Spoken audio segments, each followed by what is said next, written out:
Okay, so opening up my Bandai Perfect Grade 1/72 scale Millennium Falcon.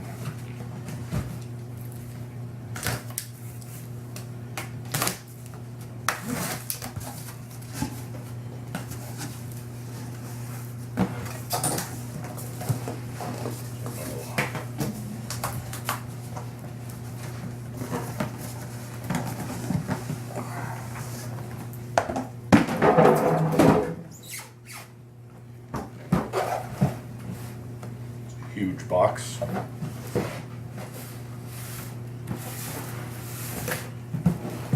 Nice graphics. Let's see what's in it.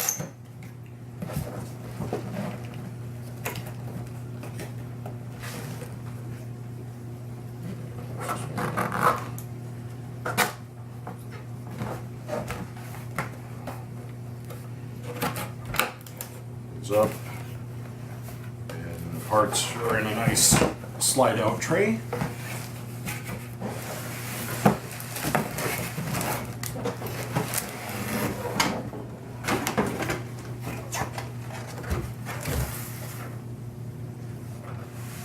Really nice packing.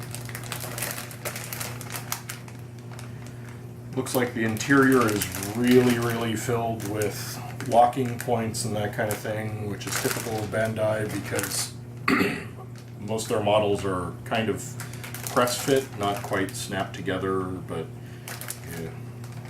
often don't even need to use glue. So not a lot of options to add interior, probably because the engineering of the kit makes a lot of these pieces set up to stick together. A lot of Millennium Falcon's battle damage is molded in.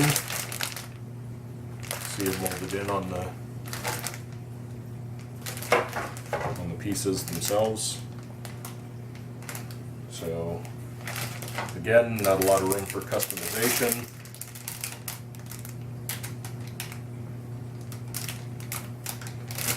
Really good detail. Nice sharp crisp detail on all of the parts.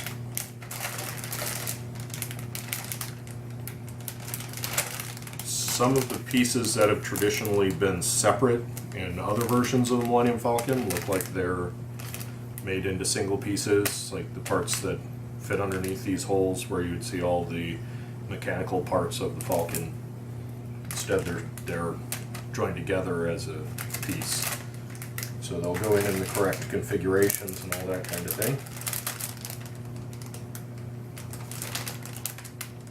A whole lot of the sidewall detail is in relatively small parts. Can be added in piece by piece.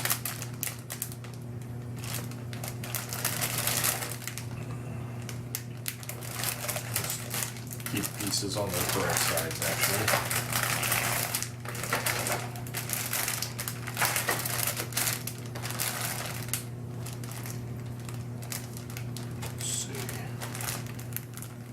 There we have the turret rings and the bases of the guns.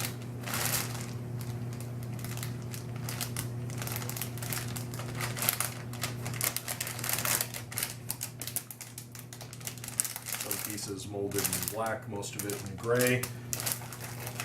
I don't see any...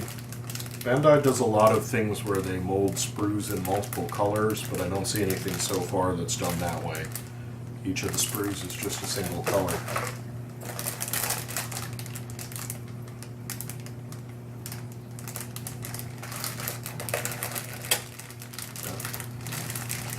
Engine grid pieces, thrust deflectors, and then the nose piece that fits between the mandibles.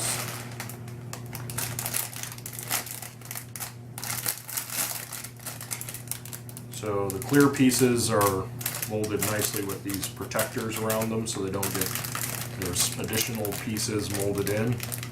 It'll keep it from getting scratched up. This is the back wall of the cockpit so that it can be illuminated. You paint over and just leave the parts clear that you want light to shine through. More of the main body on the rear.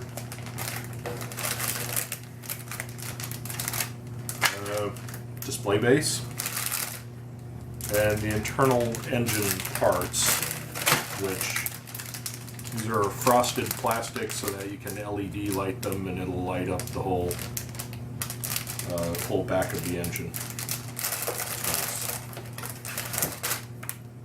The instructions are a book, not a fold-up, so that's nice. I don't have to refold it and flip it over backwards and back and forth, because you can just go page by page. So that's really nice.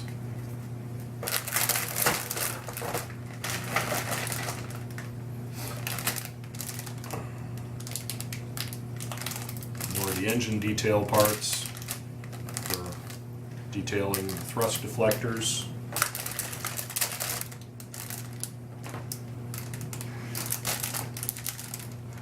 These are landing gear pieces.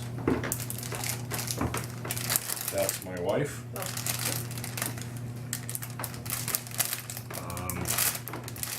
All of the feature pieces. We got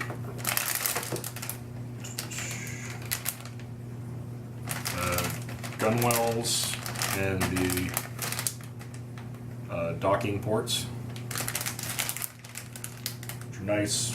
The docking ports are multiple pieces, so they'll have a nice three-dimensional effect to them. This is decals, not stickers, and then some photo etch pieces for the grills over the engine, and then that looks like it's probably masking for painting the cockpit. There's an electronics kit for lighting, battery box, and a bunch of LEDs. And then in this box,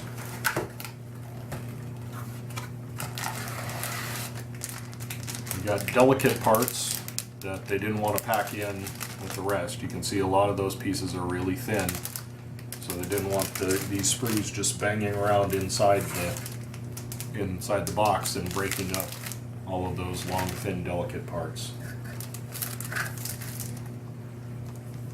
Also in there we have crew figures.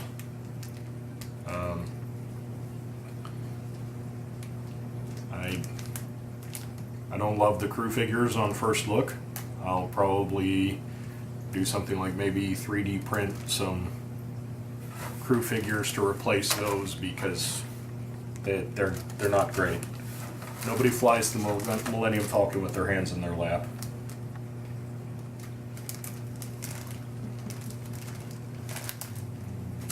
And it looks like that's pretty much the whole kit.